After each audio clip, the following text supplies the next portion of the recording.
Hari ini Ananda akan belajar mengenai alat gerak pada manusia. Materi ini merupakan tema 1, subtema 2, manusia dan lingkungan. Untuk itu, simak baik-baik penjelasan dari Ibu.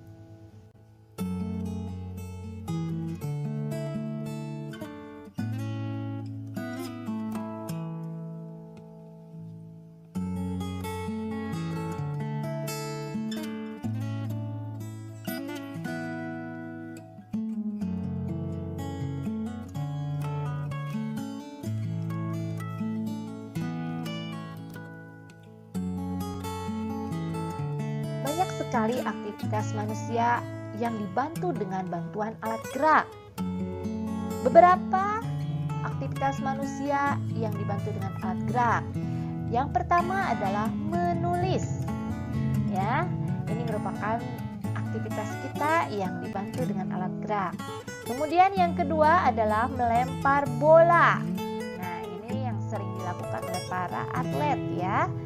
Nah, kemudian yang ketiga adalah makan. Wah, kalau makan ini semua manusia pasti akan melakukan atau melaksanakan aktivitas rutin ini.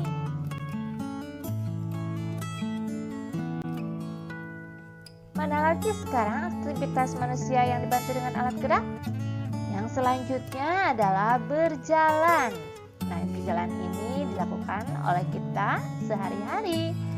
Yang kelima adalah menendang bola. Wah, menendang bola ini dilakukan pada saat kalian memainkan bola atau sepak bola ya. Kemudian yang keenam adalah mengayuh sepeda. Sekarang lagi musim sepeda ya. Nah, ini merupakan aktivitas manusia yang dibantu dengan alat gerak.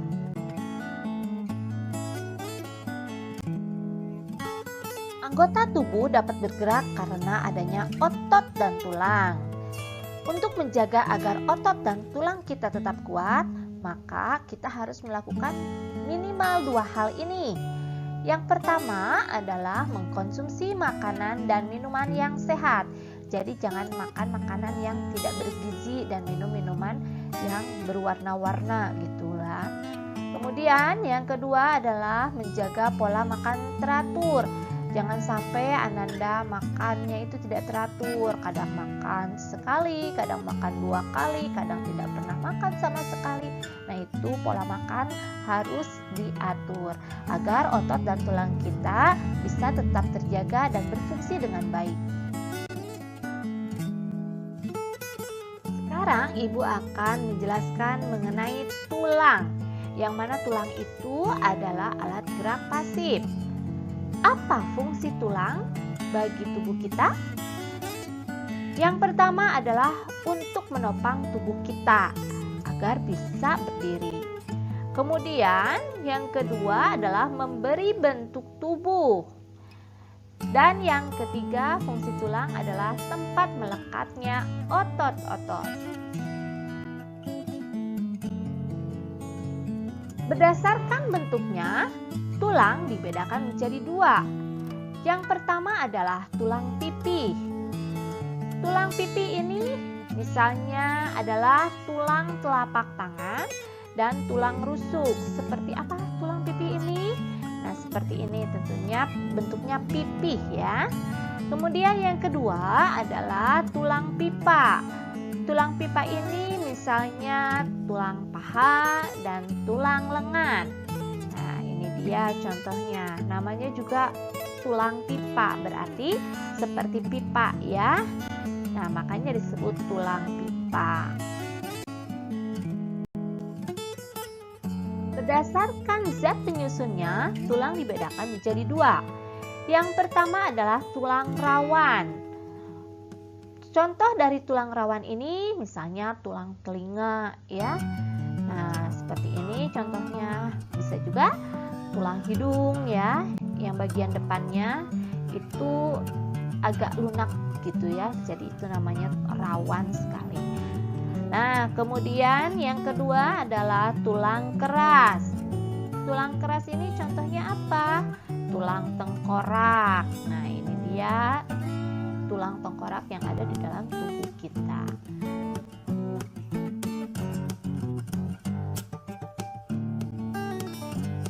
Sekarang kita lanjutkan ke otot. Otot merupakan alat gerak aktif pada manusia. Otot terdapat di hampir seluruh tubuh manusia termasuk kaki dan tangan. Saat bekerja, otot akan melakukan kontraksi dengan cara memanjang dan memendek untuk dapat menggerakkan tulang. Secara umum, otot dibedakan menjadi 3 jenis. Yang pertama adalah otot polos, yang kedua adalah otot jantung, dan yang ketiga adalah otot lurik. Yang seperti apakah otot-otot ini? Ibu akan bahas satu persatu. Untuk itu, jangan di-skip. Yang pertama adalah otot polos. Otot polos ini mampu menggerakkan organ tubuh kita tanpa kita kendalikan. Jadi, dengan kata lain, pergerakan otot ini tanpa kita sadari. Yang kedua adalah otot jantung. Otot jantung ini hanya menggerakkan jantung. Yang ketiga adalah otot lurik. Otot lurik ini menggerakkan anggota tubuh sesuai dengan keinginan kita. Contohnya pada gambar ini menggerakkan tangan ya, memanjang dan memendek. Kemudian dengan yang lain apa contohnya? Berjalan ya.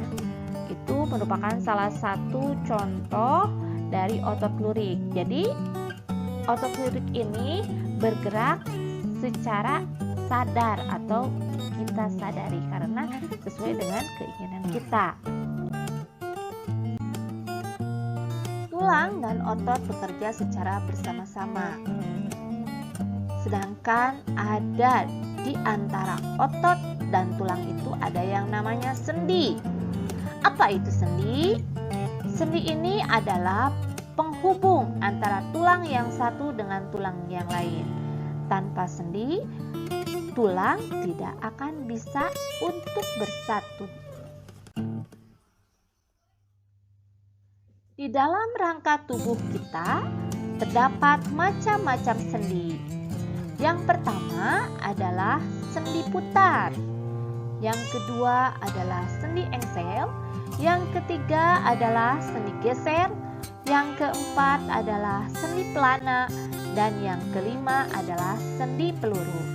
Masing-masing sendi ini akan Ibu jelaskan. Untuk itu, jangan di-skip lagi ya.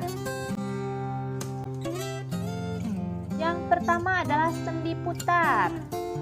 Contoh dari sendi putar ini adalah pertemuan tulang leher dan tulang tengkorak. Dan sendi ini dapat digerakkan dengan cara memutar. Nah, seperti itu Anda bisa lihat di dalam gambar bagaimana sendi putar itu bergerak. Yang selanjutnya adalah sendi engsel. Contoh dari sendi ini adalah pertemuan tulang lengan atas dan tulang hasta. Sendi ini hanya dapat digerakkan hanya satu arah saja.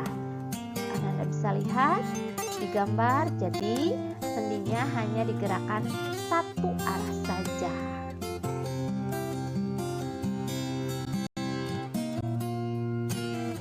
Selanjutnya adalah sendi geser. Sendi geser ini terdapat di antara tulang-tulang pergelangan kaki.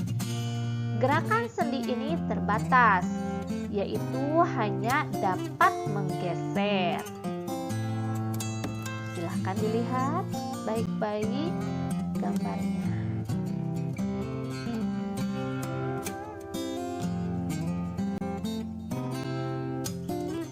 Selanjutnya adalah sendi pelana. Contoh dari sendi ini adalah terdapat di antara tulang telapak tangan dan tulang ibu jari. Sendi ini hanya dapat digerakkan ke dua arah. Bisa dilihat pada gambar video ini.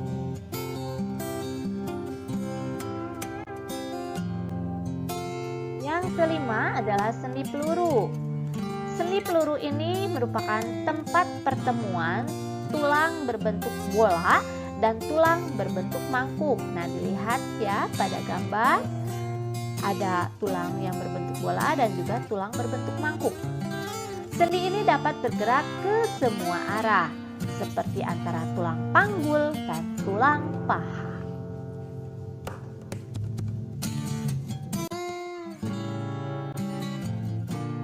Selain sendi, otot juga memiliki macam-macam gerak. Apa macam-macam gerak otot pada manusia? Yang pertama adalah gerak menekuk atau meluruskan. Kemudian yang kedua adalah gerak menurunkan atau menekan ke bawah. Yang ketiga adalah gerak menaikkan. Dan yang keempat adalah gerak memutar. Dan yang kelima adalah gerak menjauhkan dan mendekatkan tubuh. Ibu akan bahas satu persatu pada slide berikutnya. Yang pertama adalah gerak menekuk atau meluruskan. Gerakan ini dilakukan pada bagian sendi engsel dan sendi pelana.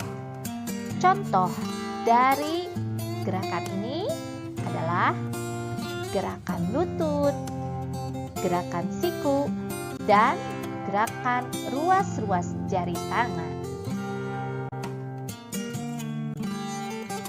Yang kedua adalah gerak menurunkan atau menekan ke bawah. Gerakan ini menggunakan bagian tubuh. Apa contoh gerakan ini? Contohnya adalah gerakan mengentakkan kaki. Kemudian contoh lain adalah menekan benda menggunakan tangan. Dan yang ketiga contohnya adalah gerakan mulut terbuka karena tulang rahang bawah bergerak ke arah bawah. Yang ketiga adalah gerak menaikkan. Gerakan ini dilakukan dengan menaikkan bagian tubuh. Apa contoh gerakan ini? Yaitu contoh gerakan mulut terbuka, kemudian kembali menutup. Hal ini karena terjadi gerakan naiknya tulang rahang bawah yang semula di bawah kembali ke arah atas. Contoh lainnya adalah gerakan jalan di tempat dan gerakan berlari. Gerak selanjutnya adalah gerak memutar. Gerakan ini dilakukan pada sendi putar dan sendi peluru. Contoh gerakan ini adalah gerakan kepala menengok ke kanan dan ke kiri.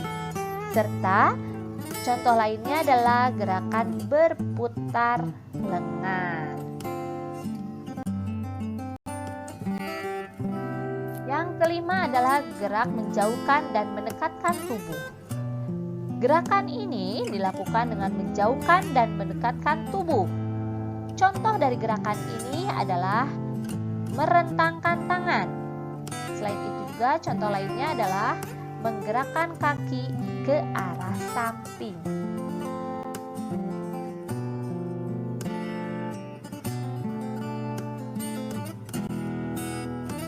Alhamdulillah pembelajaran hari ini telah selesai. Terima kasih kepada Ananda yang sudah menyimak dan memahami dari awal sampai akhir. Semoga video ini bermanfaat bagi Ananda. Ibu ucapkan selamat istirahat. Wassalamualaikum warahmatullahi wabarakatuh.